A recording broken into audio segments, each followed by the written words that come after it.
Morning, all. All right, just the one game tonight in the National Hockey League, that being the final game of the first round. The New York Rangers and the New Jersey Devils.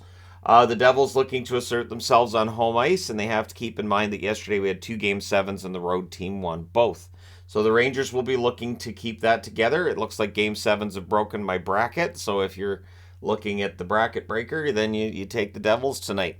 So, yeah, for the New York Rangers, they need a goal from Panarin. He just has the two assists so far. On the New Jersey side, I would say a goal from Bratt would help. Three assists for him. He sure has four assists. He doesn't have a goal either. So there are some players still looking for their first goals. And of course, Zibanejad got his first goal in the last game, so he'll be looking to add to that.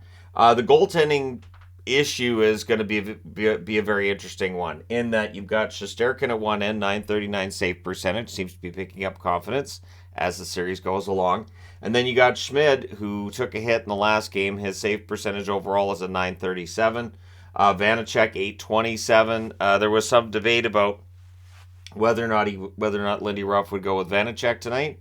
I think you have to go with Schmid. I haven't seen whether or not it's confirmed yet, but I think you kind of have to go with Akira Schmid.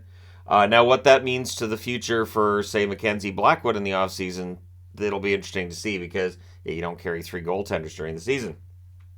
But let me know your winner for this game in the comment section below, as always. So last night was tough for me as a Bruins fan. Seeing them basically fritter away what was a historic season. That's why I didn't get too excited over the historic season. The reality is that once you have all those regular season accolades done, then you have the postseason, and they are completely different beasts. And Florida matched up very well against Boston. That was a very tough matchup for Boston in the first round. Because, Florida's a team that were President's Trophy winners last year. They're still a very good team. They underachieved at points during the season. And so, yeah, it was a tough matchup. The other tough part being this was likely the last game for Patrice Bergeron in his career. And one thing that I heard being said was, that there didn't seem to be as much fight from the Bruins as you would have expected when they know it's probably the last game for Bergeron. But I don't know if this is a situation like Tampa Bay in 2019, where with Tampa Bay, it felt like in the middle of game four, when they're down 3-0, they realize, oh, we might go home. And so maybe it didn't click with Boston, what was, potentially happening here. They still believed, like, okay, we'll get this, we'll get it.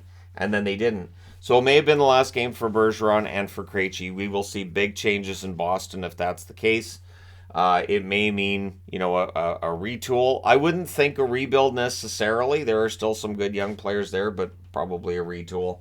And yeah, but I enjoyed the regular season for what it was. That's what I kept saying. I'm enjoying the regular season, enjoying all the wins. I know what can happen in the postseason.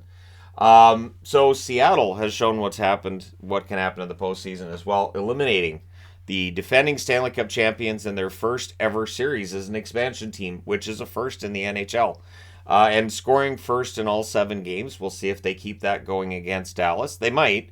It honestly is possible. Seattle's got kind of this, not team of destiny, but this underdog feel to them, and like maybe this might be a bit of a Cinderella run we're witnessing. As I said before the playoffs, we were due for some upsets. Did I pick those upsets? No. I felt like it would have been disingenuous to pick Florida over Boston or Seattle over Colorado. It would have just been for shock value, and I couldn't have gone back and defended it after. So, yeah, all the best to Seattle, and it is kind of fun to think that the most recent Stanley Cup winner of the teams that are remaining is Carolina, who won in 2006. It has been a long time since these teams have won Stanley Cups. It really feels like this is a wide open playoffs. I mentioned it last night. I mentioned it recently. 2003 was the time that it felt really wide open, and like anybody who's remaining in this can win this. And that can happen when you see top seeds go out early. And yeah, so it'll be fun. Tampa Bay will not win a Stanley Cup this year. Colorado will not win the Stanley Cup. Boston, Chicago, of course, going through their rebuild. It's going to be somebody brand new. So maybe it'll be Carolina. Who knows? We'll see. Cheveldayoff has confirmed that Rick Bowness is staying with the Winnipeg Jets, which is a little bit of a surprise, but probably not really. It felt like Bowness was brought in to clean up what was going on with that team, whether it's on the ice, whether it's off the ice. And of course, they took the captaincy away from Blake Wheeler first off.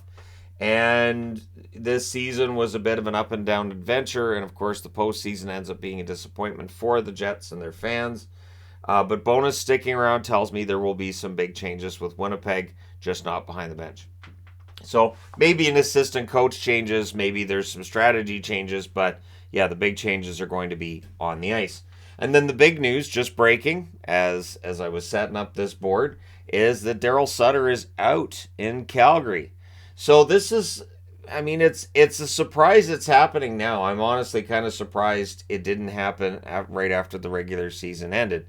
There have been whispers and rumors all year that there were problems in the locker room and that Daryl Sutter was maybe rubbing players the wrong way.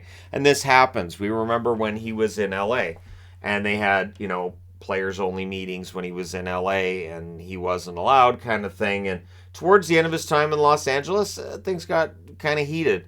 The reality is, though, is that he was part of a winning mindset there in LA and he helped them get over the hump.